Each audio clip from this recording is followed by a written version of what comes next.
Muy buenas tardes a todos. ¿Qué tal? Buenas tardes a todos y todas. Es un gusto enorme darles la bienvenida en esta séptima sesión de la Alianza por una Internet Segura. Quiero agradecer su interés y participación en un tema tan relevante y actual como lo es la seguridad digital. La Nacional por una Internet Segura es parte de la Política Nacional de Transformación Digital del 2030 y se enfoca en consolidar la seguridad y la confianza digital de nuestra sociedad, especialmente protegiendo a nuestras niñas, a nuestros niños y a nuestros adolescentes. Este espacio integra a diversos actores, desde el sector público y privado hasta la sociedad civil, la academia y la comunidad técnica que tenemos en el Perú, para fomentar un uso seguro y responsable del entorno digital, del Internet. En este recorrido hasta la fecha hemos avanzado juntos a través de 6 sesiones, las cuales están disponibles y las pueden encontrar en nuestra página oficial www.go.p/internetsegura para que puedan ustedes también consultarlas nuevamente y puedan mejorar o seguir avanzando en nuestro aprendizaje y en la protección de nuestros entornos digitales.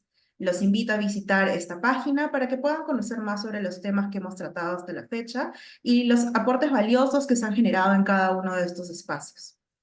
Hoy, en esta séptima edición, nos vamos a enfocar en dos temas esenciales para la transformación digital y el ejercicio de nuestros derechos en línea. En primer lugar, la exposición Derechos Digitales conoce su importancia en el marco del desarrollo y la evolución del Internet. Nos va a permitir reflexionar sobre cómo ejercer nuestros derechos en el mundo digital, cuáles son los riesgos y cómo podemos protegernos mejor.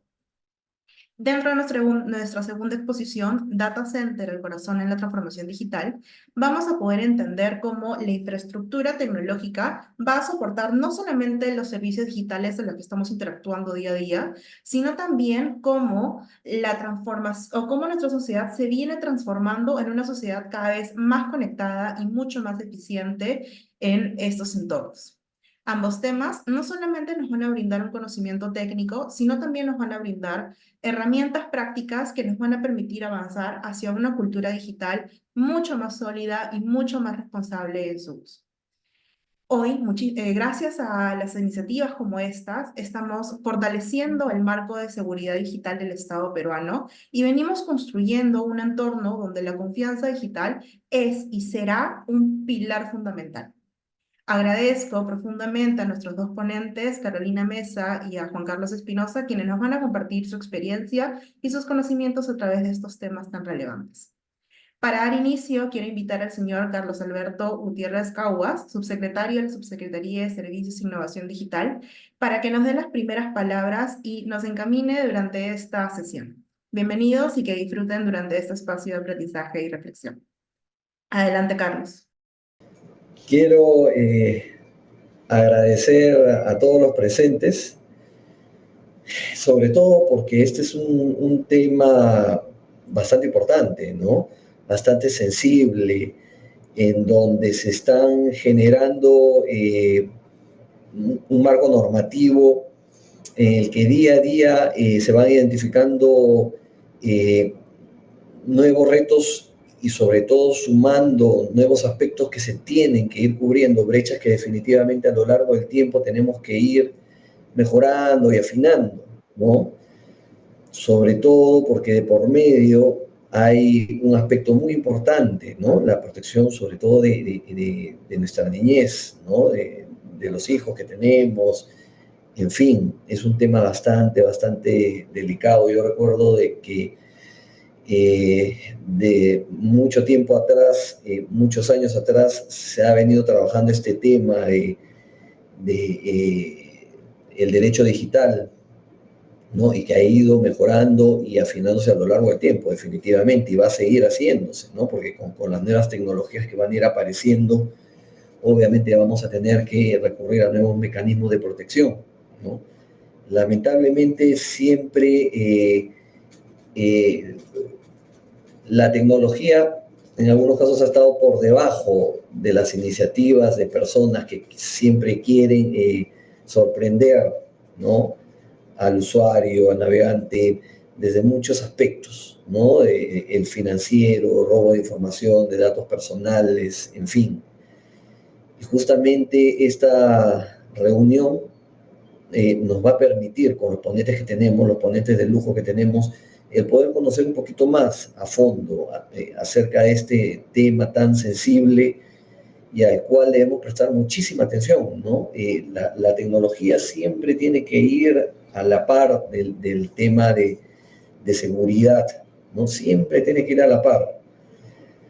No, es por eso que primero quiero darle las gracias a Patricia Gamio por la oportunidad de permitirme las palabras de bienvenida, ¿no es cierto?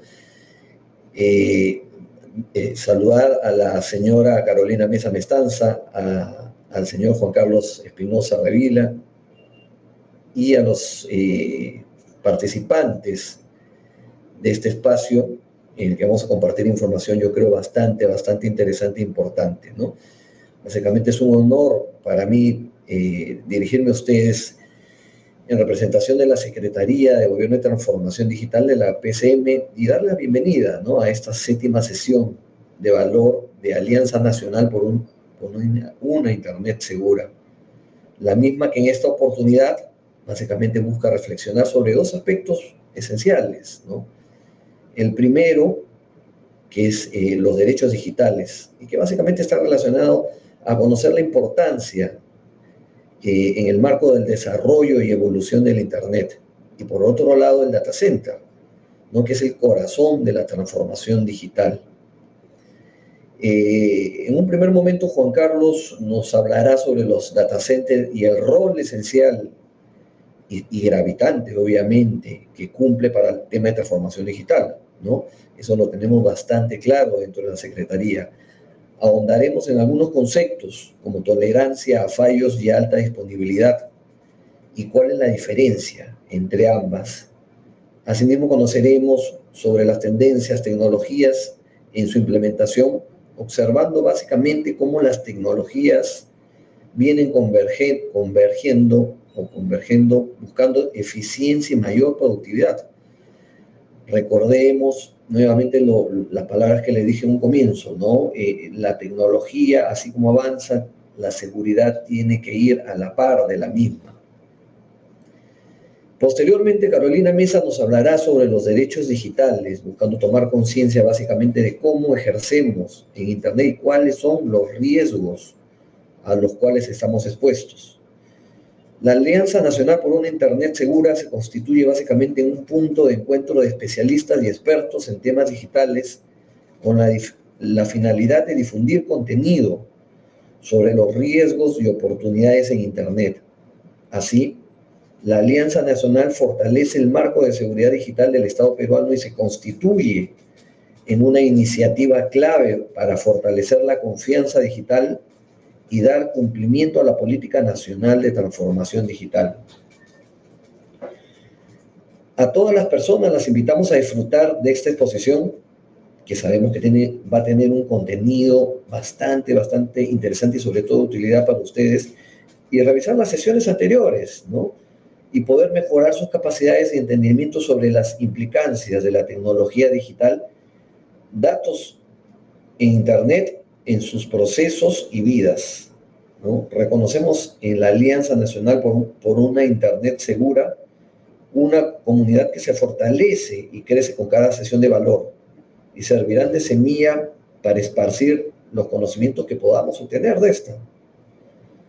Bueno, para facilitar, reitero nuestro agradecimiento a Juan Carlos y Carolina, que nos honran hoy día con su presencia, y por el tiempo que le dedican a fortalecer a la Alianza Nacional por una Internet segura, ¿no? Esperemos que esta sesión la puedan aprovechar al máximo y tengamos los resultados y sobre todo podamos cubrir las expectativas que ustedes esperan tener al final de esta sesión, ¿no? Yo les agradezco muchísimo y le doy pase a Débora. Muchas gracias.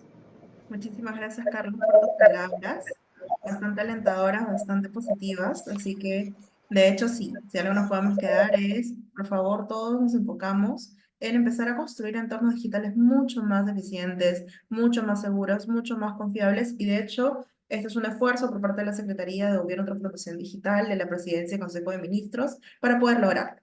¿Sí? Entonces, sin más, muchísimas gracias, Carlos, por tus palabras. Vamos a darle pase a nuestra primera ponente, a Carolina Mesa Mestanza. Carolina, puedes ir poniendo tus diapositivas mientras vamos presentándote. Ella es abogada titulada por la Universidad Nacional Mayor de San Marcos. Ha participado en el patrocinio de diversos clientes en materias de derecho corporativo, con énfasis en el derecho societario, administrativo y propiedad intelectual. Ella es miembro honorario del taller de Derecho Empresarial Financiero dentro de la misma casa de estudios en la Universidad de San Marcos. Tiene dominio de idiomas inglés, alemán y portugués. Ha sido ponente en el taller de Derecho Corporativo que ha sido organizado por la Confederación Nacional de Comerciantes, CONACO, y en el taller de Protagonistas del Cambio que es organizado por la Universidad Peruana de Ciencias Aplicadas, la UPC. Entonces tenemos un excelente ponente que nos va a dar, estoy segura, una excelente sesión para poder mejorar nuestros aprendizajes acerca de nuestros derechos digitales. Adelante, Carolina. Buenas tardes, ¿cómo están? Bien, muchas gracias por la invitación a la PCM y el día de hoy vamos a hablar de los aspectos principales de los derechos digitales en el Perú y cómo es el impacto del mismo. Siguiente, por favor.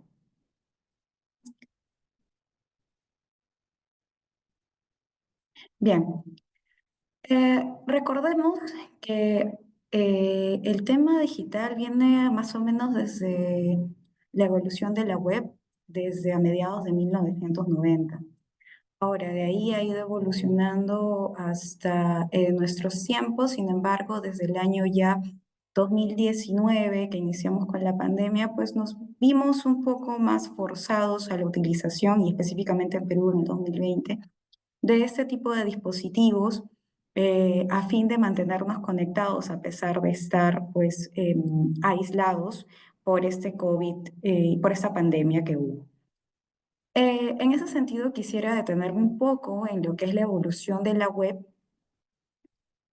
que ha existido a lo largo de los años desde la década del 90, que fue en ese entonces que inició la web 1.0, con contenidos estáticos, páginas de Hotmail simples y navegación unidireccional. Era una web solo de lectura, donde los usuarios consumían información, pero no había mucha interacción.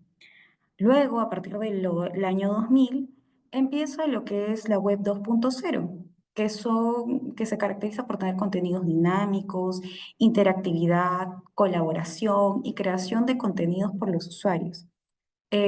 Plataformas de blogs también son ejemplos típicos.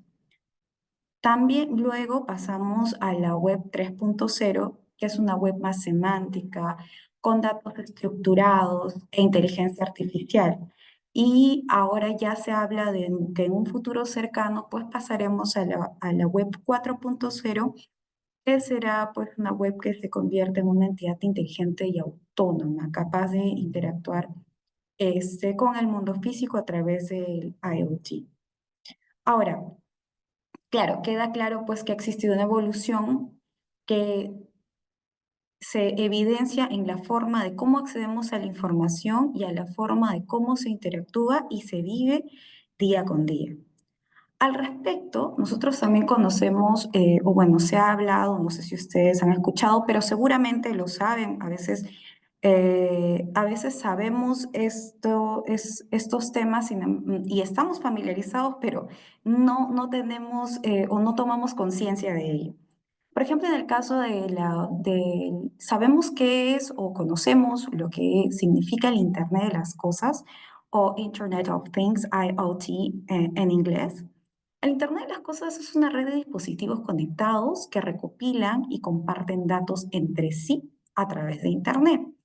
Como por ejemplo, pues ahora hay electrodomésticos smart, el Smart TV, la televisión inteligente, la lavadoras también hay inteligentes.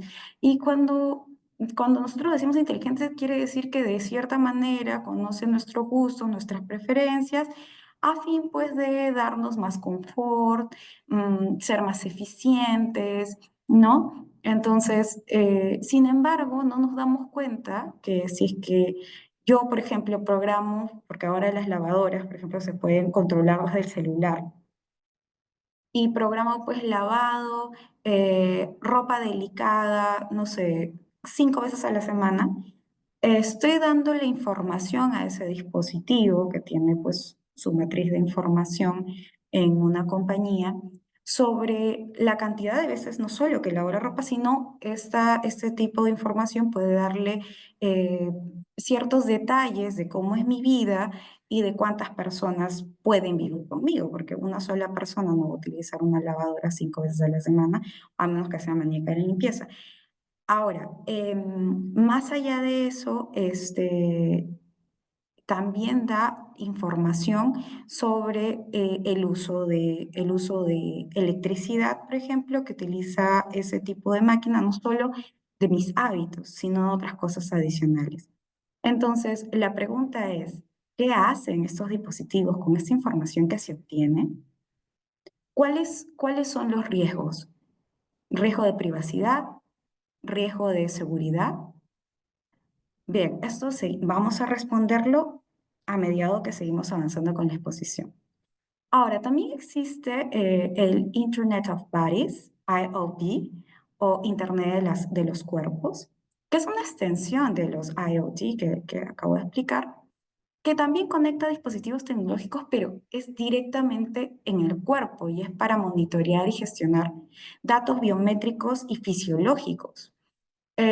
Aquí, por ejemplo, entre las características principales de estos datos biométricos podemos hablar de frecuencia cardíaca, actividad cerebral, niveles de glucosa, por ejemplo, en dispositivos o en implantes médicos, como son marcapasos y monitores de glucosa. Y nuevamente la pregunta, ¿no? ¿Y qué hace esta máquina con la información? Definitivamente ahí hay un tema de privacidad que debería preocuparnos, también de ética, porque es un manejo de datos sensibles y también cuestiones de consentimiento, ¿no? Incluso hay dispositivos que te informan y te dicen, oye, hoy día no hiciste ejercicio, ¿no? Hoy día no corriste, hoy día consumiste tantas calorías, etcétera. Entonces, si bien es cierto, este tipo de dispositivos tienen el potencial de transformar nuestra vida y mejorarlas a través de, bueno, una mejora en la medicina, la vida diaria, la salud personal, etcétera, también requiere una atención cuidadosa en las cuestiones de privacidad y seguridad. Y lo más importante es darnos cuenta de eso. Siguiente, por favor.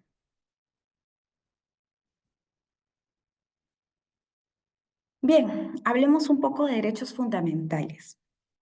¿Qué son los derechos fundamentales, no?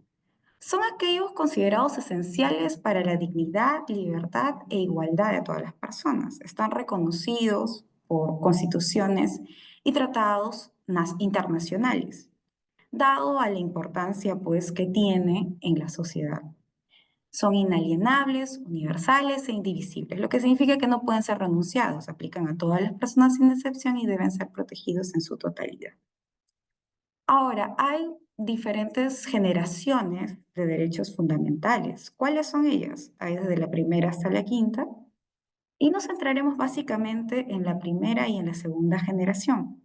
La primera generación, que tiene que ver con derechos civiles y políticos, surgieron pues a mediados del siglo XVIII-XIX con la Revolución Francesa y la independencia de los Estados Unidos.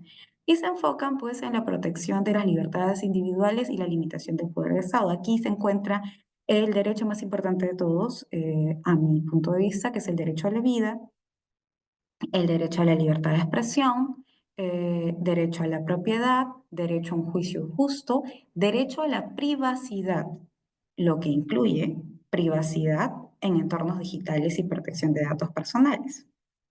Luego tenemos los derechos de segunda generación, que son los derechos económicos, sociales y culturales, los mismos que surgieron en el siglo XX con el desarrollo de movimientos sociales y están orientados pues a asegurar una vida digna y la igualdad de oportunidades.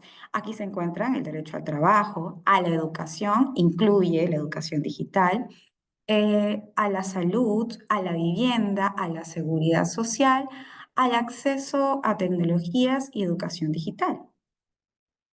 Entonces, luego, bueno, tenemos los de tercera generación, que son referentes a los derechos colectivos, los de cuarta generación referente a los derechos emergentes y los de quinta generación respecto a los derechos intergeneracionales, que bueno, serán motivo de otra ponencia respecto a derechos fundamentales y constitucionales. Sin embargo, nos vamos a detener en aquellos derechos fundamentales que estén ligados con el derecho, con los derechos digitales. Luego de saber qué son los derechos fundamentales, que son los que nos asisten, ya sea para tener una vida digna, para garantizar la igualdad entre nosotros, pasamos a lo que son derechos digitales. Siguiente, por favor. Los derechos digitales se refieren a los derechos fundamentales que tienen las personas, pero en un entorno digital. Incluye pues temas como la privacidad, la libertad de expresión, la protección de datos y el acceso a la información y servicios digitales. La normativa, hablemos un poco de la normativa peruana y de la normativa, también tocaremos algunos matices de la normativa española en su momento. Ahora hablaremos de la normativa peruana. En la normativa peruana, a través del decreto legislativo número 1412, se establece la Ley de Gobierno Digital, el mismo que establece un marco de gobernanza y gobierno digital en el Estado. También se establece el régimen jurídico para el uso de tecnologías digitales en la administración pública y su objeto, pues evidentemente, es la eficiencia, productividad y accesibilidad de los servicios públicos mediante el uso de tecnologías digitales.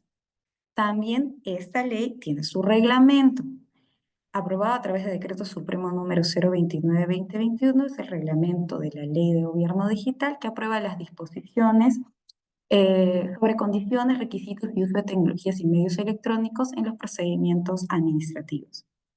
Este reglamento pues va a detallar cómo deben implementarse las tecnologías digitales en la administración pública para asegurar la seguridad y la eficiencia. La normativa pertenece a lo que en derecho llamaríamos hard law o normativa de obligatorio cumplimiento. Adicionalmente, existe lo que es la Carta Peruana de Derechos Digitales, que pertenecería al soft law. Vale decir que este es un documento, que es una iniciativa que busca proteger y promover los derechos digitales de los peruanos. Aunque no es una normativa oficial, es una guía importante para defender y entender los derechos en entorno digital. Ahora, entre ejemplos de derechos digitales podríamos hablar de derecho a la intimidad, lo que, de acuerdo al doctor Domingo Bello Janeiro, sería el derecho que tenemos todos a que nadie sepa quiénes somos ni qué hacemos, ¿no? Ese es el derecho a la intimidad, garantiza aspectos privados de la vida de una persona para que estos no sean divulgados sin su consentimiento, ¿no? Incluye la protección de comunicaciones privadas y la vida familiar. Es la protección a los datos personales. Derecho a la protección de los datos personales. Este derecho asegura que los datos personales de una persona sean tratados de manera adecuada y con su consentimiento. En nuestro país está protegido a través de la Ley 29733, Ley de Protección de Datos Personales y su reglamento. Asimismo, todo lo que tiene que ver con protección de datos está a cargo de la Autoridad Nacional de Protección de Datos. Aquí me quiero detener un momento. Toda vez que en nuestro país, si bien es cierto, tenemos una entidad nacional de protección de datos, somos conscientes que aún está en desarrollo y todavía no hay una masificación de la importancia que tienen los datos personales y sobre todo los datos sensibles y datos biométricos que pasaremos a detallar un poco más adelante. El derecho a la educación, a la educación digital, este derecho garantiza el acceso a las tecnologías y herramientas digitales para mejorar el aprendizaje y la educación digital. También tenemos el derecho a la salud digital. Este derecho asegura el acceso a servicios de salud a través de tecnologías digitales como la telemedicina y aplicaciones de monitoreo de salud, que a raíz del 2019 Perú ha tenido que implementar este tipo de servicios para que los pacientes pudieran contar con servicios médicos desde sus hogares. Luego está el derecho a la desconexión digital. Este derecho pues permite que los trabajadores puedan desconectarse de las obligaciones laborales que están fuera del horario del trabajo, ¿no? A pesar pues de estar en su casa. Eh, Esto lo que tiene como objetivo es garantizar un equilibrio entre la vida laboral y personal. Luego tenemos los derechos ARCO, que permiten a las personas controlar sus datos personales, que también los vamos a tratar más adelante, y el famoso derecho al olvido, que es este derecho que permite a una persona pues, solicitar la eliminación de información personal de Internet y de otros medios digitales. Por esta ponencia me pidieron que explique o que dé un poco más de énfasis en lo que sería el derecho a la protección de datos personales, los derechos ARCO y los derechos al olvido, a fin de poder entender un poco más sobre la importancia que tienen este tipo de derechos digitales en nuestra vida. Siguiente, por favor.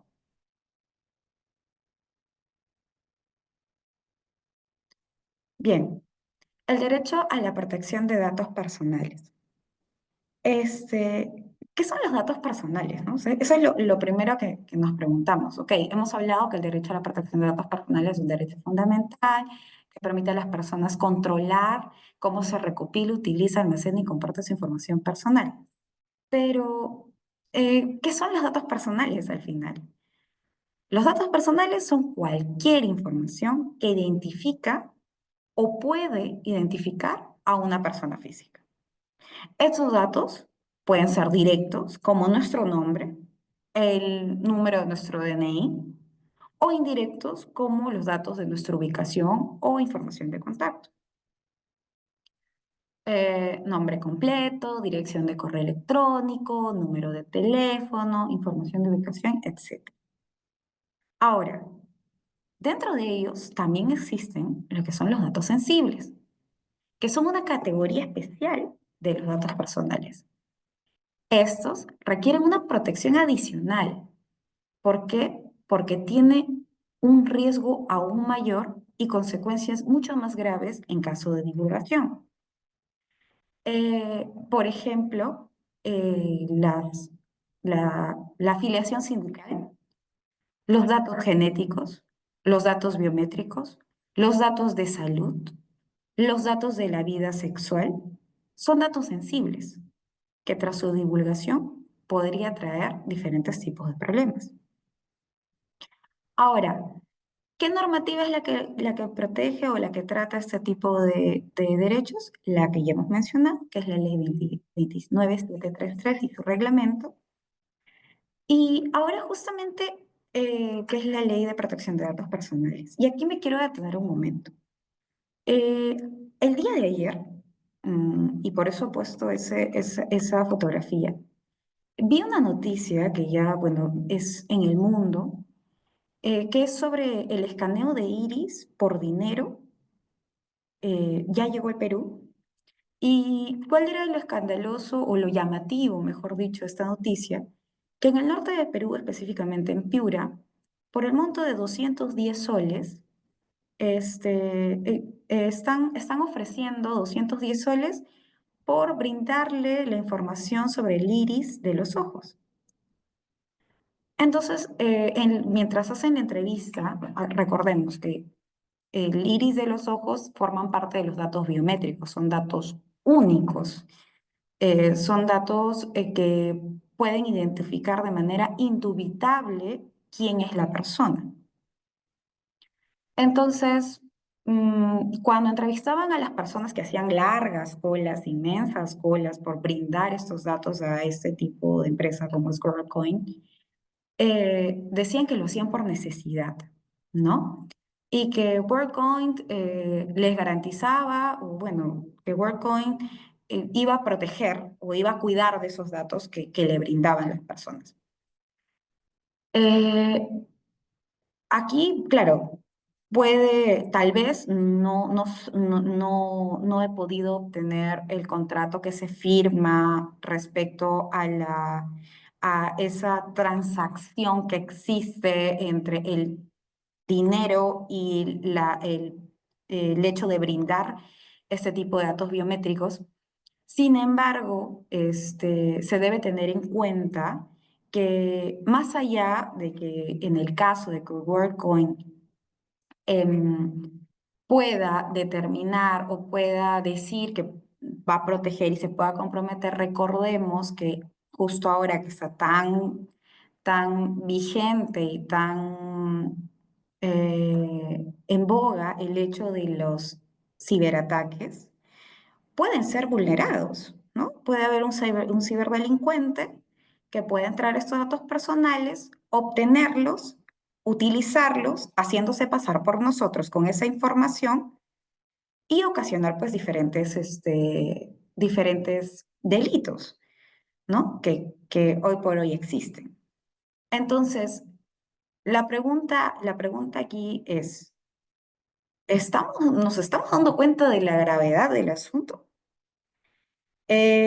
Probablemente, y yo creo que no, porque al final si hacemos ok, estas personas dicen que es por necesidad queda claro, los índices de pobreza en el Perú han crecido en estos últimos años. Ok, hasta ese punto es entendible, pero los invitamos a hacer un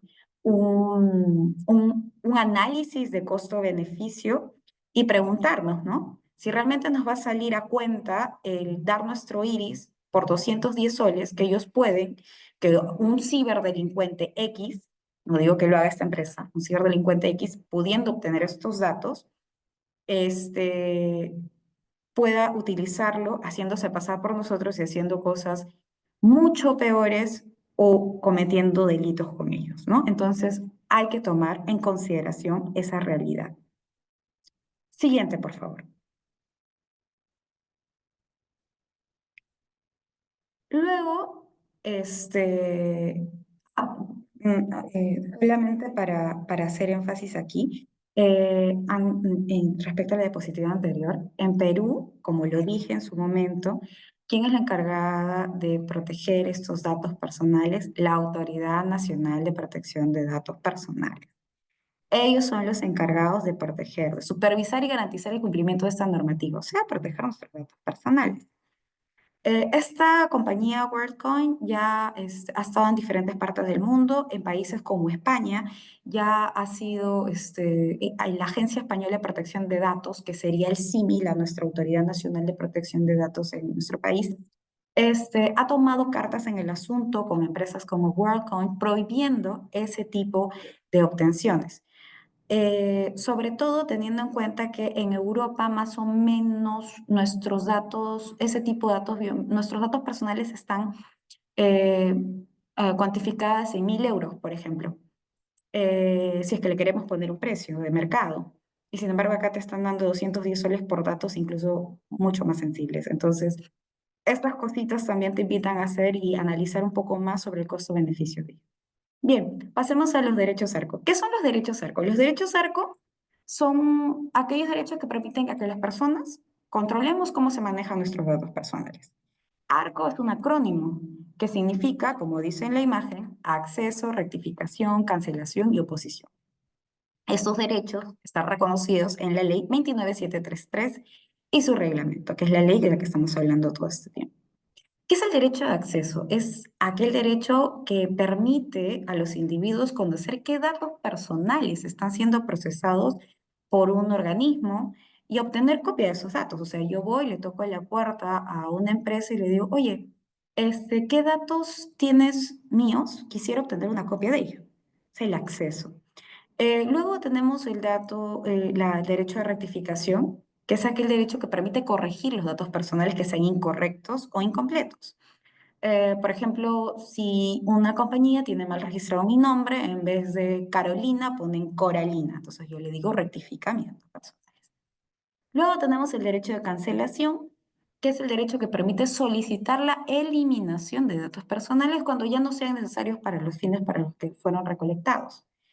Por ejemplo, puedo pedir, me presenté a una compañía, a una postulación para el puesto de abogado y de pronto no quedé seleccionada. Entonces, como no quedé seleccionada, le digo, oye, cancela estos datos, elimínalos, ¿no? Porque para el fin que fueron recolectados, que fue mi reclutamiento, ya terminó, ya no va más, entonces elimina esa información.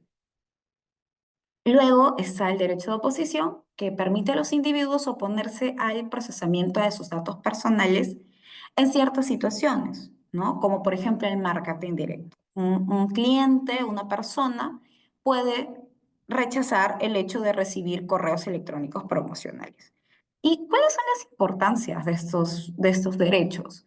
La importancia es el empoderamiento del usuario, porque las personas van a tener control de esos datos, la transparencia, porque habría manejo de datos y obliga a las entidades a ser claras sobre cómo se utiliza esa información personal.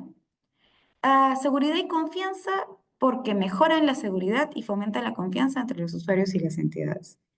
Prevención de abuso, claro, porque habría una prevención de un mal uso de estos datos. Y bueno, y se cumpliría con la normativa de Ley de Protección de Datos Personales en la parte de derechos ARCO específicamente. Luego tenemos el derecho al olvido. El derecho al olvido, vamos a correr, creo que me falta poco tiempo ya. Siguiente, por favor. Luego tenemos el derecho al olvido digital. ¿Qué es el derecho al olvido? Nos preguntamos, ¿no? Suena gracioso, porque a veces cuando dices derecho al olvido, tengo derecho a olvidarme, ¿no? Sin embargo, tiene una connotación bastante importante e interesante, que incluso ha tenido pie a pronunciamientos del propio Tribunal Constitucional de nuestro país. El derecho al olvido digital es un concepto jurídico que permite que los individuos puedan solicitar la eliminación de sus datos personales, de Internet y de otras plataformas digitales, cuando esta información ya no es relevante, o está desactualizada o es inexacta, de acuerdo a lo establecido por la Agencia Española de Protección de Datos. Ahora, de acá tenemos una normativa similar. Este derecho es particularmente importante en nuestra era, dado que puede difundirse todo de una manera rápida, como cuando se viralizan noticias, etc. Ahora, ahí estoy hablando de una sentencia, ¿no? Una sentencia del Tribunal Constitucional que es un expediente respecto al caso Eteco, perdón, ¿no? Primero, hay que tener en cuenta lo siguiente, que lo que busca este tipo de derecho, es que se debe equilibrar tanto el derecho al olvido digital como otros derechos fundamentales. Ahora, eh, este, este derecho tiene sus orígenes en el Reglamento General de Protección de Datos de la Unión Europea, RGPD. Seguramente muchos ya lo han escuchado, se implementado en mayo de 2018. El que reconoce formalmente el derecho de los individuos a solicitar la eliminación de los datos personales en ciertos contextos. Justo en Europa hubo el caso del señor Mario Costeja González, que en el año 98 fue publicado en un diario europeo. En ese tiempo no había tanta masificación del Internet como ahora. Que bueno, que había tenido problemas financieros y que había sido embargado. El embargo del señor Mario Costeja. Es así que él en el 2014 en Europa solicita a Google que eliminara los enlaces de antiguos anuncios, porque con la recopilación de información que hacen motores de búsqueda como Google, esta información ya había sido masificada y abierta a todo el mundo, porque el Internet es a nivel universal. Entonces, pidió que se desindexara, esto se llama desindexar, y que elimine posteriormente a Google los enlaces a antiguos anuncios de un periódico que mencionaba sus problemas financieros ya resueltos. En tal sentido, el Tribunal de Justicia de la Unión Europea falló a su favor y estableció un precedente para el derecho a la vía digital. Específicamente en Perú, tal como lo menciona en la diapositiva, tenemos el caso ETECO. ¿Qué es el caso ETECO? Es un caso que involucra a Miguel Arévalo Ramírez, un empresario peruano, conocido con el apodo de ETECO. ¿Quién fue, que es la persona que sale en esa fotografía, quien fue investigado por presuntamente liderar una organización criminal dedicada al narcotráfico? Y la investigación comenzó en el año 2018 y se centró en acusaciones de tráfico ilícito de drogas. Aquí, el Tribunal Constitucional, específicamente en la primera sala, estableció que la información difundida por los medios se basa en investigaciones relacionadas con el narcotráfico y el financiamiento del terrorismo. En tal sentido, esa información era exacta porque hablaba, por ejemplo, ¿no? Se realizó tal investigación en el marco del caso de Teco sobre narcotráfico. Entonces, allí se establecieron diferentes pautas para lo que es el derecho al olvido digital. Sin embargo, si traemos lo normado en la legislación europea a Perú, en Perú hay ciertas excepciones cuando se tratan pues de delitos de narcotráfico, de genocidio, de traición a la patria, entre otros. Específicos derechos que a veces son privilegiados ante otros. Siguiente, por favor. Bien, ya para terminar, quisiera comentar algunas reflexiones. Primero, debemos reconocer la importancia de la protección de datos personales y de nuestra privacidad. ¿Por qué? Porque no solo estamos hablando de nosotros como adultos, sino también debemos pensar en nuestros niños. Los niños también tienen derechos de protección de datos personales y mucho más fuertes, dado que son menores de edad. Sin embargo, al momento de darles un dispositivo electrónico, como es una tablet, una laptop con ingreso libre a Internet, les damos una ventana hacia el mundo, y no solo hacia el mundo bueno, sino también hacia el mundo malo. Entonces, si bien es cierto, muchos de acá que pueden ser padres pueden decir, yo no le daría cigarros a mi hijo, yo no lo dejaría entrar en un nightclub, yo no dejaría que mi hijo vaya a lugares donde hay juegos de azar y sin embargo le das una tablet sin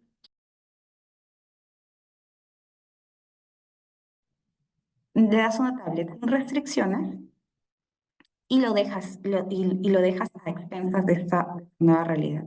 A, a expensas del ciberacoso, ciberstalking, happy slapping, entre otros.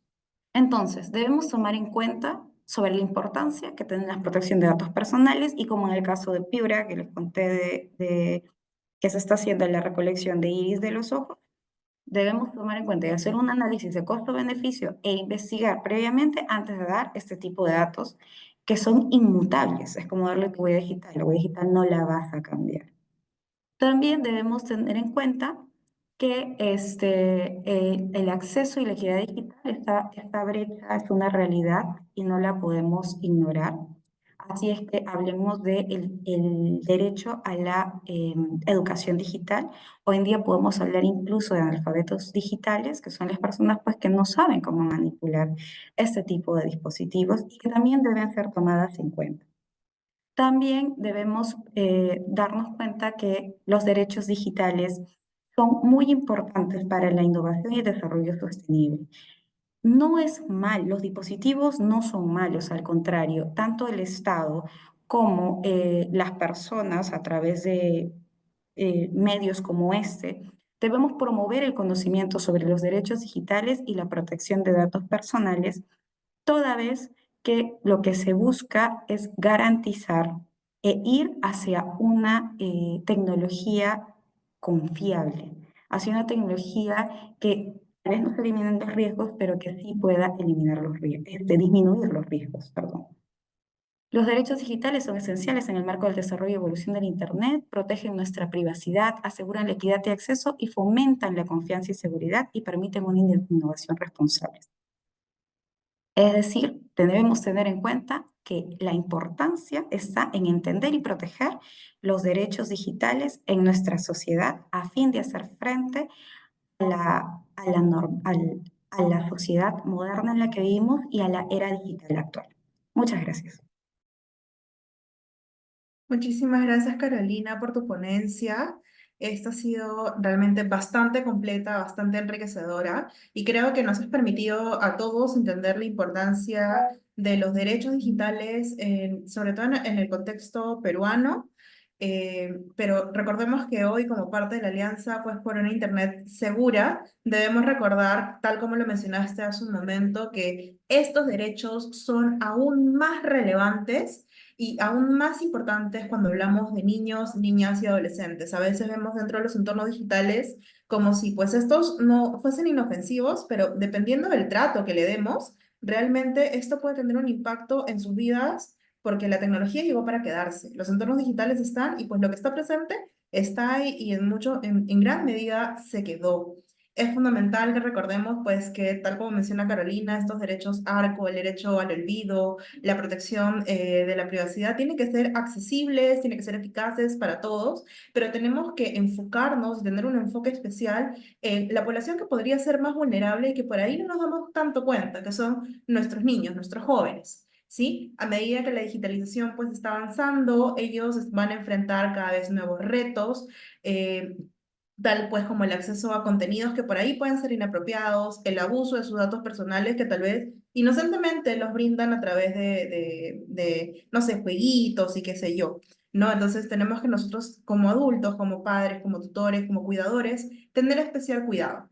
Es responsabilidad nuestra como sociedad, como autoridades, como organizaciones, pues generar entornos digitales cada vez más seguros. Muchísimas gracias, Carolina, por tu ponencia. Vamos a darle paz entonces ahora a nuestro segundo ponente, Juan Carlos Espinosa. Juan Carlos, bienvenido. Mientras, por favor, te vas preparando aquí, poniendo tu presentación, voy a brevemente presentarlo. Juan Carlos es ingeniero de sistemas, es experto en centro de datos y transformación digital, es cofundador de empresas especializadas en tecnología. Actualmente él se desempeña como director en la empresa Unity Perú. Además, es experto y consultor de iniciativas de transformación digital y centro de datos para entidades internacionales, privadas y también del gobierno. Es un expositor reconocido en materia de implementación y certificación de data centers conforme a los estándares internacionales. Entonces, me estamos dando cuenta que tenemos el día de hoy ponentes de lujo, pero nos información relevante sobre cómo podemos nosotros estar presentes en estos entornos digitales. Bienvenido, Juan Carlos. Muchísimas gracias. Adelante con tu ponencia. Muchas gracias, muy buenas tardes con todos. ¿Me confirma si se ve la pantalla, por favor? Se ve y escucha perfecto. Sí, Ujú. ya, perfecto, listo. Entonces, voy a apagar mi cámara solamente por el tema del ancho de banda, pero bueno, vamos a ver, este tema, el tema que voy a dar es un tema muy interesante. Vamos a hablar del entorno digital, la conectividad y un poco los activos críticos también nacionales, pero basado en el entorno del Internet. Un poquito sobre mí, bueno, que ya lo han bien describido, muchas gracias. Pero miren, a ver, vamos con el tema del Internet, el data center, un activo crítico, las redes de fibra óptica. ¿De dónde nace todo el Internet, señores? Bueno, el Internet inicia en algún lugar y termina en otro lugar, lo básico. Pero, ¿qué es lo que justamente hace que el Internet funcione? Los datos. ¿Y dónde están los datos? En un data center.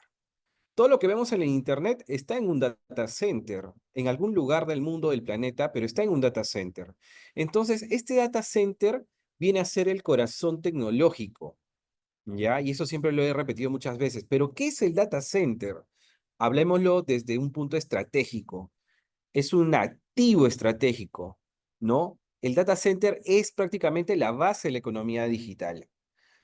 Es un activo económico y es un activo crítico. Y para un buen ejemplo, nuestros vecinos del sur, ¿ya? ¿Qué hace un presidente de la República inaugurando un data center? En este caso, el presidente Piñera, en su época, ¿ya? Marcó, ¿ya? Acuerdos de asociación de economías digitales y luego inauguró grandes data centers. Entonces, ¿qué nos está diciendo esto? Es un solo mensaje. Si nosotros queremos crecer en nuestra economía digital, ¿no? Necesitamos tener grandes infraestructuras de centros de datos que sostengan esta economía digital. Entonces, ¿cuál es la importancia de un data center? Miren, vamos a ir netamente. Estratégicamente, mientras tú tengas más data centers, puedes ser más atractivo en la economía digital. Acá algunas noticias importantes, ¿no? Por ejemplo, Sonda en Chile prácticamente está haciendo más data centers, ¿no? Pero mira cómo lo cita el ministro de Economía de Chile, destaca hito tecnológico de un nuevo data center Q2 Tier 4 de Sonda. ¿Qué significa esto? ¿No? Significa que el impacto económico hacia la sociedad del mundo del Internet para los data centers prácticamente tiene una relevancia económica significativa, ¿no? Entonces, la digitalización y por donde nosotros estamos yendo y queremos y anhelamos ir, suma a los data centers. Y acá pongo a nuestro vecino del sur mucho en ejemplo, porque es el único país de Latinoamérica que ha tenido un realce descomunal, admirable, hasta envidiable, ¿no? De cómo la digitalización se ha disparado. Y eso ha sido como un eje muy importante en los grandes data centers que logró nuestro vecino del sur tener, como Google, como Oracle, como Huawei, ¿no? Que ya anunció su tercer data center. Ojo, te hablo de información de 2022. Eso ya habrá estado ya construido a esta época. Entonces, estamos hablando de que justamente el data center es un ente sumamente importante. Ahora, vayamos a ver qué están haciendo los gobiernos en general. Gobierno del Ecuador, nuestro vecino del norte, primer mega data center, ¿no? Para empresas públicas y privadas, ¿no? Y así entre otros países. ¿Qué significa esto? De que el data center está cumpliendo un rol sumamente importante para, uno, la socialización del Internet, que el Internet pueda llegar a más peruanos, necesitamos más data centers y más conectividad, y que el Internet pueda llegar a ser una fuente de ingresos tangibles, porque, por ejemplo, dentro de la inclusión digital se encuentra Yape, se encuentra Plin. Antes, tú te ibas por tu desayunito de 1 sol, de 2 soles, en la esquinita, en el puestito, ¿no? Y eso tú lo hacías con un poquito de sencillo. Ahora le plineas, le yapeas, le das una serie de economía digital y está incluyendo digitalmente a esta persona en un ecosistema digital de una economía más formal. Miren, y Yape tiene grandes data centers. No creo que tenga uno, tiene varios. Y ese data center está en el territorio peruano y sus réplicas probablemente estén en algún lugar. Entonces, esto tan exitoso de esta billetera digital aterriza en un data center. Entonces, si queremos tener más plines, si queremos tener más inclusión digital, debemos también tener muy claro que la base de todo ello aterriza en un centro de datos. Entonces, si nosotros hablamos de data center y nosotros generamos información, si nosotros generamos datos como tal, estos datos ya generados por los peruanos deberían tener un lugar de protección, que justamente nuestra anterior expositora lo explicó muy bien, realmente. Yo puedo entender de maravilla. Entonces, justamente también hay otras cosas adicionales que muchos gobiernos están pensando que es la soberanía o qué medidas tú tienes sobre la soberanía de tus datos. Inclusive acá les doy un tip. Ya las inteligencias artificiales en grandes data centers está generando conocimiento artificial. Ojo, antes nuestros científicos generaban un descubrimiento, una nueva información relevante, la patentaban y pertenecía a un lugar y tenía una propiedad. Pues ahora los grandes inteligencias artificiales están generando conocimiento artificial. O sea, no viene de un humano, viene de una IA que está generando conocimiento. Y este conocimiento está generado ¿en dónde? En un data center. porque la inteligencia artificial se procesa y se computa en un centro de datos. Y este centro de datos está en un territorio. Ojo, muy importante, ¿ya? Entonces, voy a pasar esto. Entonces, ¿cuál es la importancia de un centro de datos dentro de la economía digital, dentro de la soberanía de los datos y dentro del Internet? Porque ahorita vamos a hablar del Internet, justamente, y las comunicaciones. Ojo, es muy importante decir que la nube aterriza en un data center. El data center va a consumir mucha energía eléctrica, pero el data center es el inicio y el fin de las comunicaciones. El data center almacena datos y es la base de la economía digital. Y esto es un activo estratégico. Mientras nosotros dependamos más de la tecnología, más vamos a depender de los data centers. Y si el data center se apaga, nosotros vamos a tener problemas porque todo lo que está para arriba justamente se va a ver afectado.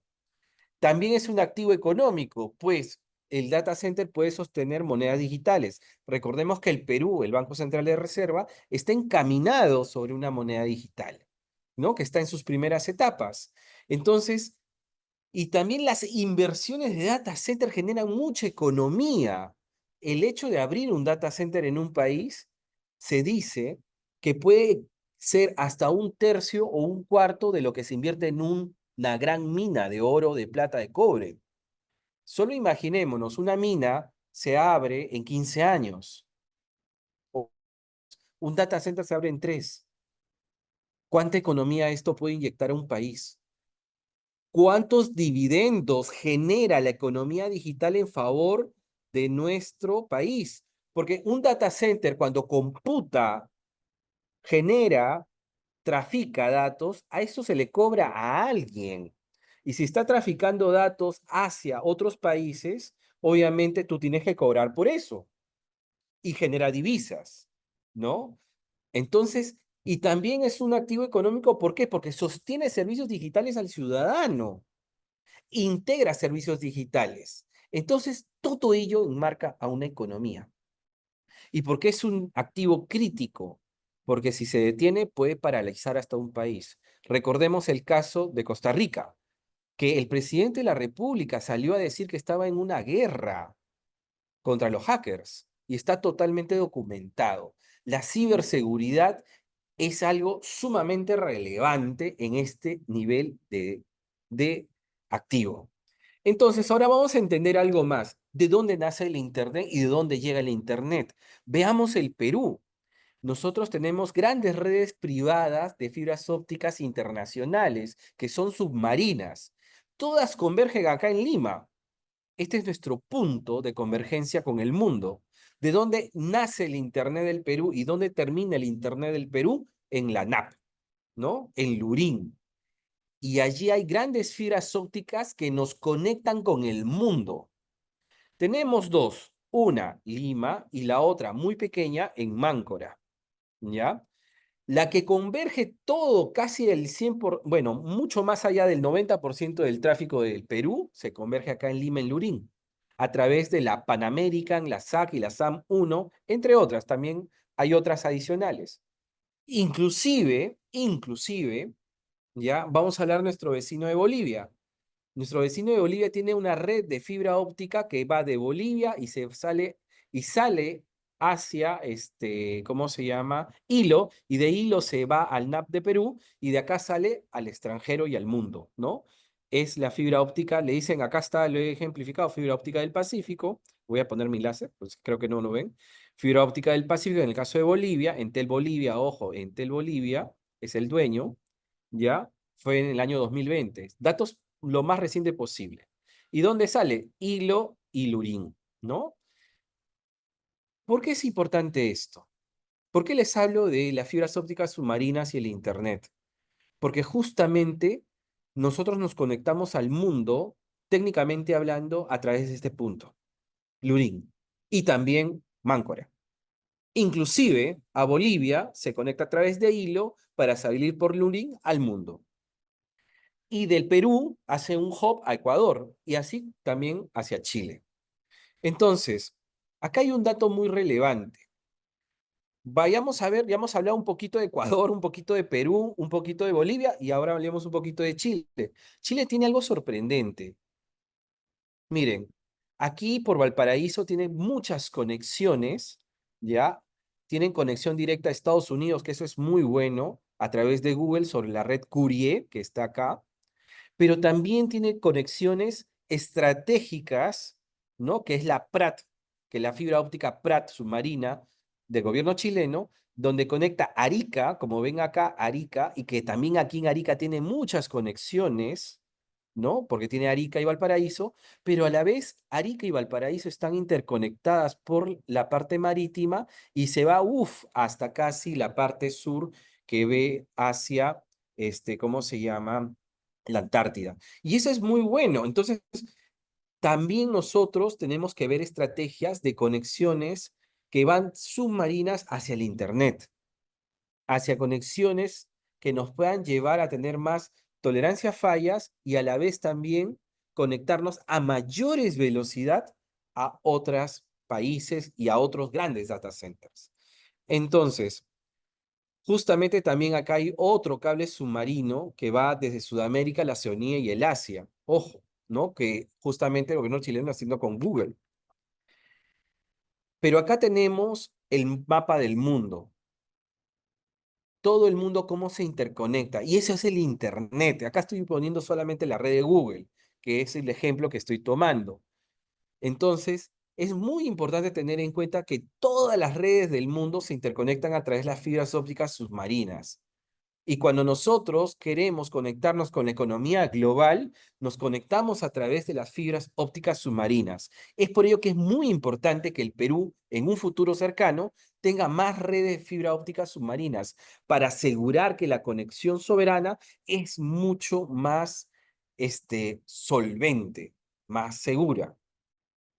Entonces, esto nos ha traído, cuando nosotros tenemos más conexiones internacionales, por fibra óptica y aseguramos más conexiones de Internet con muy baja latencia, muy alta velocidad, las inversiones en data centers se disparan exponencialmente, porque vas a tener más disponibilidad de conexión internacional y vas a tener más disponibilidad de tener data centers y a la vez dar mejores servicios a los ciudadanos y a todo aquel que consuma del Internet datos.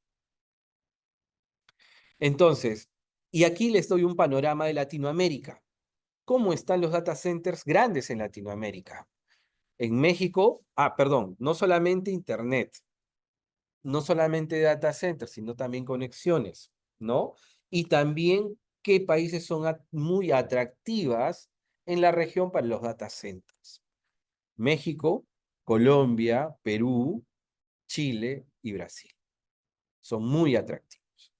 Entonces, ¿cómo están las inversiones? Miren, las inversiones son muy importantes. El Perú tiene algo maravilloso que es energía eléctrica. El Perú tiene mucha energía eléctrica para satisfacer muchos data centers.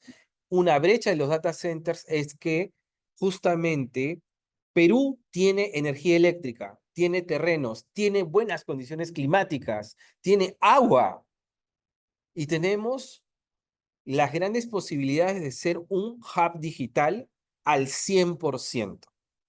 Tenemos que ir visionando ello. ¿Qué debemos hacer? Esto de acá, el número 3 ya lo tenemos, por si acaso, ¿no? El número 3 ya lo tenemos. Tenemos que empezar a hacer planes donde incluyamos el data center como una base importante, como una base que nos pueda dar mayores conexiones internacionales. Tenemos que impulsar las inversiones de data centers para que la digitalización sea más veloz. Tenemos que apostar por mejores y mayores sistemas, arquitecturas digitales que nos ayuden a interconectarnos, que nos ayuden a tener mejores conexiones y mejores planes de contingencia para dar un mejor servicio de calidad a todo el país. Bueno, muchísimas gracias. Yo siempre termino con algunas frases, ¿no? Pero todo esfuerzo vale la pena, señores. Nosotros que estamos acá y yo estoy compartiendo esto a muchos tecnólogos, que yo creo que en este auditorio hay muchos tecnólogos, ¿no?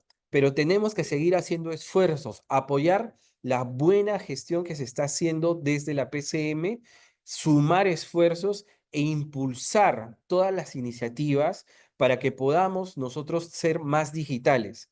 Y al ser más digitales van a haber más inversiones. Y al ser más inversiones va a haber mejor economía digital. Y a haber una mejor economía digital, esto se va a representar netamente en mayor bienestar digital, económico digital, trabajo digital para todos los que estamos en el rubro de la tecnología. Muchas gracias. Muchísimas gracias, Juan Carlos, por tu ponencia. De hecho, igual de interesante porque nos has permitido o nos has esclarecido el papel fundamental de los data centers dentro de la transformación digital. Tal como has mencionado, estos centros pues no son solamente el corazón de las infraestructuras tecnológicas, sino que también van a ser claves para poder garantizar la seguridad y la eficiencia de todo lo que hacemos en todos los entornos digitales, ¿sí? Servicios, acceso y todo lo demás. ¿Sí?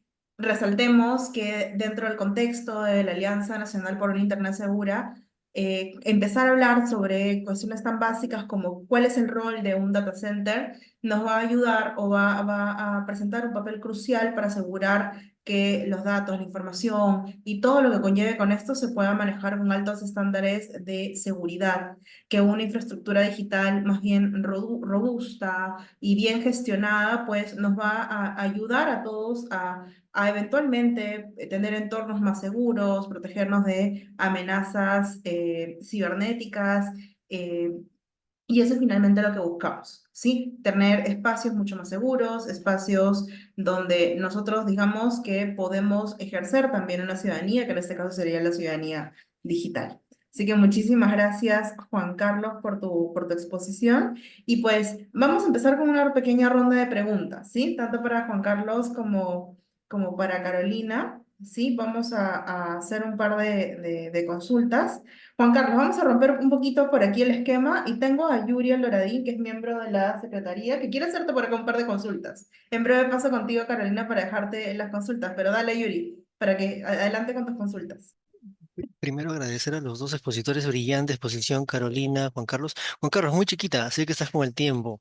Y también en ese ámbito, de repente la respuesta. Hay una cosa que se habla mucho ahora, ¿ya? De convergencia, ¿no? Servidores hiperconvergentes, infraestructura hiperconvergentes. Quizás en términos sencillos para el público, nos están acompañando 120 ciudadanos. ¿Qué quiere decir esto, ¿no? ¿Cómo es que está cambiando el desarrollo tecnológico ante este nuevo escenario más dinámico, ¿no? Convergencia. Y quizás la última, en el caso de escalabilidad, se habla de vertical y horizontal, quizás en términos sencillos, como para que podamos tener claridad a qué nuevo entorno nos estamos enfrentando. Gracias. Sí, mira, los data centers están cambiando. Bueno, tú sabes que todo, el data center es la casita de todos los servidores y networking. Y dentro de esta casita, los servidores tienen grandes cambios tecnológicos también. Los servidores antes eran standalone, después se volvieron bare metal, después se volvieron convergentes y ahora son hiperconvergentes. ¿Y qué significa esto? Significa que cada día es como el celular. Antes tú en el celular solamente hablabas por teléfono. Ahora hablas por teléfono, tienes cámara fotográfica, tienes radio, tienes video y procesa datos. Y ahora inteligencia artificial. Entonces, es lo mismo en los servidores. Los servidores han tenido una evolución. Lo convergente quiere decir cuando tú juntas, ¿ya? El almacenamiento con el procesamiento. Está fusionado en un solo equipo. Y cuando tú, y ojo, y tienes un virtualizador en el medio, que es el que hace la magia. Y cuando es hiperconvergente, es cuando tú combinas eso con clusterización y donde el hardware es agnóstico. Entonces tú tienes muchos equipos parecidos que distribuyen datos y antes tu mamá, tú la M y la A la ponías en el servidor 1 en el servidor 2, pero ahora ¿qué haces? Mamá, le pones la M y la A en un servidor 1, la otra M y A en el servidor 2 y después tienes un código de reconstrucción en un servidor 3. Y cuando se pierde alguno de los servidores, ese bit de reconstrucción reconstruye toda la información en tiempo real.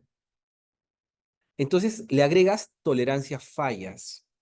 La hiperconvergencia es la tendencia que más se está yendo. ¿Por qué? Porque hoy por hoy tú necesitas información en tiempo real y la reconstrucción de los datos tiene que ser en tiempo real.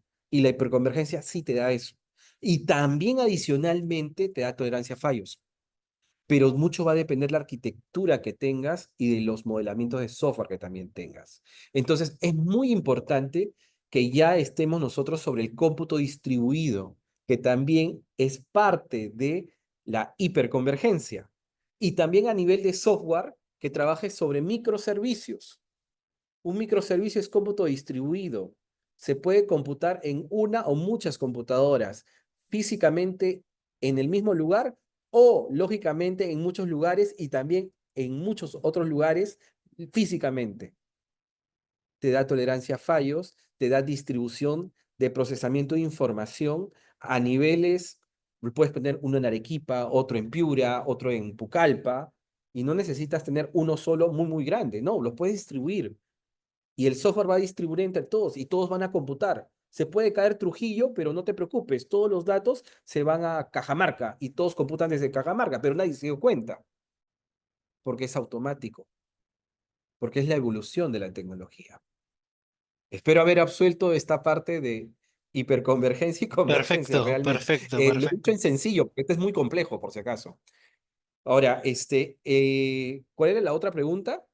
Escalabilidad. Sobre escalabilidad Escalabilidad. horizontal y vertical.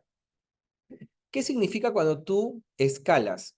Escalar quiere decir que eres más grande, ¿ya? Antes, por ejemplo, yo recuerdo muy bien esto, este, antes tú podías procesar de manera lineal, ¿sí o no? Todos en la universidad hemos pasado por procesamiento lineal, uno tras otro, como la fila india. Pero cuando escalamos, cuando computamos paralelamente, o sea, uno en paralelo de otro. Este es el ejemplo más sencillo. Cuando tienes escalabilidad vertical, tú eres de uno por uno. Cuando tú tienes escalamiento horizontal, tú eres paralelo, distribuido. Entonces, uno por uno procesas uno, después el otro, después el otro. Pero si tienes horizontal, ¿qué quiere decir? Que en paralelo, todas las paralelas posibles computas a la vez. Entonces, es como tener prácticamente mucho cómputo paralelo a la vez. Eso sería escalamiento horizontal. Y vertical sería uno por uno. ¿Ya? Eso he tratado de hacer el ejemplo más sencillo para que se pueda entender realmente. No sé si pude absolver sus dudas. Gracias, Juan Carlos, te pasaste. Y hay Muchísimas gracias. algo más que antes que me olvide, discúlpame que te interrumpa, ¿no? Para darles un plus. Cuando uno computa con escalabilidad, quiere decir de que tú, el software y el hardware, puedas estirarlo todo lo que puedas de acuerdo a la demanda. Si hoy día haces algo para que funcione con 1 millón de conexiones, ¿ya? Eso mismo debe estar preparado para trabajar con 34 millones de conexiones. Y cuando tengas 2 millones, simplemente agregas dos cositas más y tienes esa escalabilidad horizontal para poder atender todo el país.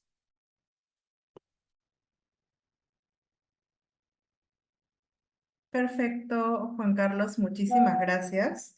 Y solamente para no abusar de ti, una última consulta, ya un poquito más desde un lado un poquito más ciudadano. Eh, ¿Cómo crees que tal vez la expansión y el fortalecimiento de estos data centers en Perú, que dice que dentro de tu posición dijiste que los echamos mucho en falta dentro del país, ¿sí? Podrían influir dentro de la mejora de la infraestructura digital dentro de las escuelas a nivel de conectividad en beneficio de justamente nuestros niños, niñas y adolescentes? O sea, llegado a un punto, ¿cuál sería la mejora que podríamos alcanzar? Hay muchas, o sea, en favor de la educación y la formación de la niñez, de los escolares, inclusive de los universitarios, cuando hay más data centers, lo que ocurre es que la conexión es más veloz y los contenidos son de mayor calidad. Aparte de eso, tienes que tomar en cuenta un factor trascendente. Mientras hay más data centers, la posibilidad de obtener más tecnología prácticamente es más en favor de todos ellos. ¿Por qué? Porque un data center nunca está obsoleto, siempre está vigente. La computadora que tú tienes o el celular que tú tienes puede ya ser antiguito y no hay problema de eso, pero un data center no. Un data center tiene la última tecnología. Entonces, ¿qué quiere decir? Que teniendo la última tecnología, el servicio que le vas a dar de streaming de video, por ejemplo, va a ser mucho mejor para ellos, ¿no? La calidad del servicio va a ser mejor y vas a poder llegar más rápido a todas esas zonas rurales. Obviamente la combinación perfecta es tender fibras ópticas y yo saludo mucho la iniciativa de Global Fire y esto no es un cherry ni nada, ¿no? Su gerente general es un buen amigo mío y él apostó, es el único peruano que apostó por la Amazonía y metió fibra óptica y hay que darle todo, a él hay que darle un premio por apostar por el Perú en la zona donde nadie quería apostar. Y miren lo grande que está haciendo. Ya está uniendo colegios, está uniendo colegios, ojo, los colegios de la selva, que no son colegios como en Lima, son colegios de 2 aulas, donde el profesor va ya de repente una vez a la semana, pero ya tienen internet, no solamente el satelital, que a veces funcionaba y a veces no, ahora tienen fibra óptica. Ahora están uniendo operaciones industriales en la selva con esta fibra óptica. Es una iniciativa privada, con las facilidades obviamente del gobierno, y eso hay que saludarlo como tal, pero estamos llegando con más comunicaciones, y él está haciendo más data centers en la selva. Porque ¿de dónde confluyen los datos? En el data center. Perfecto, Juan Carlos, muchísimas gracias. Ahora, Carolina, si me permites hacerte algunas consultas, por favor. ¿Sí? Muchísimas Claro, gracias por buenas la tardes. ponencia a ambos. Voy a hacerte 3 consultitas. Tú me comentas si prefieres que te haga una por una o te las voy diciendo. Como gustes. Ok, perfecto. Te comento las 3 preguntas, tal vez por ahí podamos crear una sinergia en la respuesta. Em, Dentro de los desafíos específicos que podríamos tener en el Perú para proteger los derechos digitales, enfocándonos ya directamente en nuestros niños y nuestros adolescentes, ¿qué políticas públicas tú crees que podrían implementarse para poder mejorar esta situación? Entiendo por lo que comentaste que era muy macro lo que se tenía, pero digamos, enfocándonos en la niñez, en los niños, niñas y adolescentes, ¿qué podríamos mejorar? ¿Cómo podríamos mejorarlo a través de políticas públicas? Esta es la primera pregunta. La segunda, sí, ya pensando que, por ejemplo, dentro de la Alianza Nacional por una Internet Segura, no solamente hablamos de el Estado, sino hablamos también y buscamos aliados desde el sector privado, las comunidades técnicas, la sociedad civil en general. ¿Cómo podríamos hacer todos estos actores para poder colaborar y garantizar que los derechos digitales de los menores, que son quienes podrían tener mayor vulnerabilidad, se puedan respetar y de manera efectiva, ¿no? No solamente en papel, sino que en el día a día podríamos empezar a garantizarlo. Y finalmente, eh, si consideras, y esto es te voy a hacer una pregunta más de carácter personal, ¿no? Si consideras que los menores, los niños, deberían tener un derecho más explícito y protegido al olvido en Internet, sobre todo cuando en información se respecta a algo que podría afectarlos a largo plazo, como, no sé, situaciones privadas que a veces los papás no tienen tanto tino, o el contexto de bullying que suben información o incluso ahora estas imágenes con IA que van creando entre compañeros, ¿no? Entonces, ahí, ¿cuál sería tu postura? ¿Qué nos podrían recomendar? Hola, ¿me escucha? Sí, perfecto. Bien. Me llama la atención y saludo el hecho de priorizar en tus preguntas a los niños. No, justo hace poco estuvimos en el Colegio de Abogados de Lima hablando sobre la infancia y los derechos digitales, ¿no? A propósito de lo que hemos hablado hoy día de protección de datos personales. Ahora, al respecto debo mencionar que la Agencia Española de Protección de Datos Personales trata estos temas como el ciberacoso, el ciberbullying, el happy slapping, entre otros, que pues se evidencian en el día a día y pueden ser, nuestros niños pueden ser los principales afectados, ¿no? Ahora, en el Perú sí hay políticas públicas, como son la Política Nacional de Transformación Digital al 2030, que garantiza el acceso inclusivo, seguro y de calidad al entorno digital, ¿no? Vincula la economía digital a los procesos productivos sostenibles y fortalece el talento digital. Tal vez una propuesta mejor sería incrementar la inversión en infraestructura digital, como mencionaba el ponente anterior, en áreas rurales o en zonas de difícil acceso, para cerrar esa brecha digital pues, que siempre existe entre niños que tal vez crecen en ciudades grandes como Lima y niños en zonas más inaccesibles, ¿no? Ahora, también existe la Carta Peruana de Derechos Digitales, que la traté el día de hoy en mi ponencia, que es una parte del soft law, que es una guía para ver cómo es que estos derechos digitales se deben ser aplicados. Una mejora de esta propuesta es asegurarnos pues que esto sea vinculante y no solo una guía, o sea, promoverlo ya como si fuera hard law, o sea, normativa que se tenga que respetar. Ahora, adicionalmente a ello también, eso serían mis recomendaciones, ¿no?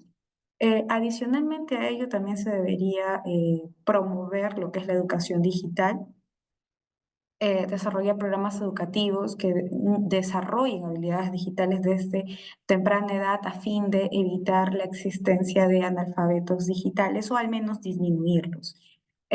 Promoción de los protección de datos personales a través de la Autoridad Nacional de Protección de Datos, la misma que invitamos tenga un rol más protagónico, como lo hace la Agencia Española de Protección de Datos en ese país y promueva más el cumplimiento de todo lo que es la protección de datos personales.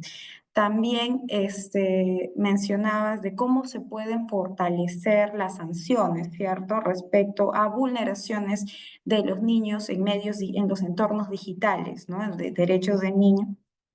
Aquí podemos mencionar que existe los ciberdelitos. Entonces ya hay sanción a diferentes tipos de delitos cometidos a través de plataformas digitales, como son los que mencionaste, ¿no? Entonces, mecanismos tenemos. ¿Se puede mejorar? Sí, por supuesto, todo se puede mejorar total. La tecnología avanza día con día. Sin embargo, también debemos ser nosotros mismos conscientes y responsables de la información que manejamos con nuestros niños y con nosotros mismos para no vernos asaltados, por así decirlo, o sorprendidos por empresas como WorldCoin que por 210 soles vendes datos biométricos tan importantes que son inmutables y que podrían afectar nuestros derechos a largo plazo e incluso nuestra estabilidad económica, ¿no? Que es lo que supuestamente el motivo por el cual les estás dando los datos. Entonces podríamos hacer un costo-beneficio al respecto con un poco más de información. Todos aquí tenemos un internet, todos los que están conectados acá tienen un dispositivo móvil. Podrían acceder a este tipo de información amigable. Nosotros, a través de Caro y Asociados, tenemos el portal de iLegal Tech, Artificial Intelligence Legal Tech, en el que hablamos de este tipo de temas, así como los invitamos a seguirnos en nuestra página de LinkedIn. También existen cursos y posgrados especializados para las personas interesadas en universidades nacionales e internacionales, como es la mejor de España, que es la Universidad de Barcelona, que justamente creo que está abriendo sus puertas para el nuevo posgrado en este verano. Entonces, herramientas podemos tener, más allá de tener el dinero o no, para poder asistir a estos grandes cursos. Existen los mecanismos como son el dispositivo móvil que en este momento tenemos cerca de nosotros, por el cual nos estamos comunicando, con el cual podemos acceder a la información necesaria para evitar o al menos disminuir el riesgo de vulneración de nuestros datos personales. Muchísimas gracias, Carolina. Creo que a todos nos ha quedado claro. Y si algo más podríamos rescatar de tu presentación es qué importante es nosotros mismos buscar espacios para poder informarnos. No podemos solicitar o exigir el respeto a nuestros derechos si nosotros mismos no los conocemos. Si nosotros mismos no tenemos en cuenta qué debemos exigir y qué debemos cumplir también, ¿no? Entonces, muchísimas gracias, Carolina. Muchísimas gracias, Juan Carlos, por las ponencias tan maravillosas el día de hoy. Creo que a todos nos hemos llevado grandes aprendizajes, grandes enseñanzas. Entonces, gracias, de verdad, muchísimas gracias por estar el día de hoy acá. Solamente para reforzar o para comentarles a las participantes, no se olviden que todas las ponencias, los videos, las presentaciones de nuestros ponentes, valga la redundancia, están colgadas en www.gov.p/internet segura. Van a poder revisar ahí todas las sesiones. La próxima semana van a poder encontrar el video ya de esta sesión y las ponencias de nuestros ponentes para que los puedan volver a ver y los puedan compartir, porque estos espacios son justamente para eso, para poder socializar la información y para que empecemos todos a poner un granito más de arena para nuestra educación digital.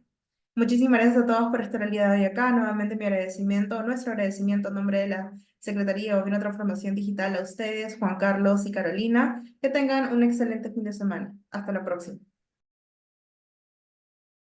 Bicentenario del Perú 2024. Ponle punche y ganamos todos, Perú. Gobierno del Perú.